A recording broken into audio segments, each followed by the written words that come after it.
আচ্ছা, আমার মতন ম্যাগি পার্সন কারা কারা আছো বলো তো? ম্যাগি খাওয়ার একটুখানিও সুযোগ পেলে আমি একদম হাতছাড়া করতে পছন্দ করি না। আজকে যে ম্যাগির রেসিপিটা বানাচ্ছি সেটা হচ্ছে চাইনিজ স্টাইলে একটা শেজওয়ান ম্যাগি। ম্যাগির ওরকম আলাদা কোনো রেসিপি হয় না, জানো তো, যেরকমভাবে যে পছন্দ করে সেরকমভাবেই ম্যাগি বানিয়ে কিন্তু খাওয়া যায়। আমার হাতে একটুখানি বেশি সময় থাকলে আমি এভাবে বানিয়ে খাই। প্রথমে ডিমের একটুখানি ভুর্জি বানিয়ে নিলাম।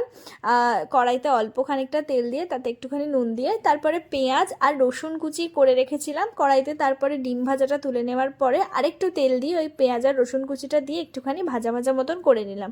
রসুনটা কিন্তু অপশনাল, আমি একটু গার্লিক ফ্লেভার পছন্দ করি বলে রসুনটা দিয়েছি। ম্যাগি তারপরে আগে থেকেই সেদ্ধ করে জল ঝরিয়ে রেখেছিলাম।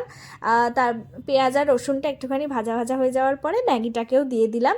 এবারে একটা সস তৈরি করে নেব, চাইনিজ সস, কিছুই না, একটুখানি টমেটো সস, একটুখানি চিলি সস আর একটুখানি সয়া সস দিলাম, দিয়ে ওই সসটা পুরোটাকে মিক্স করে ওতে দিলাম। তারপরে ম্যাগি মশলাগুলো দিয়ে দিলাম, একটুখানি শেজওয়ান চাটনি যেটা পাওয়া যায় বাজারে কিনতে, ওটাই কিনে এনেছিলাম, ওটা একটুখানি দিয়েছি, আর কাঁচা লঙ্কা দিয়েছি, আর সামান্য একটুখানি নুন আর গোলমরিচ ওপর থেকে স্প্রিঙ্কল করে দিয়েছি। তারপর কিছুই না, ডিম ভাজা যেটা ছিল ওটাকে ভালো করে মিক্স করে দিয়েছি, আর সুন্দর করে গ্যাসের ফ্লেমটাকে একদম হাইতে করে দিয়ে, হাই ফ্লেম করে দিয়ে সুন্দর করে ভাজা ভাজা করে একদম নামিয়ে নিয়েছি। আমি কিন্তু এভাবেই পছন্দ করি, আর এটার সাথে অবশ্যই যেটা চাই সেটা হচ্ছে কোল্ড ড্রিঙ্ক। ম্যাগির সাথে তোমরা আর কি কি দিয়ে খেতে পছন্দ করো বলো?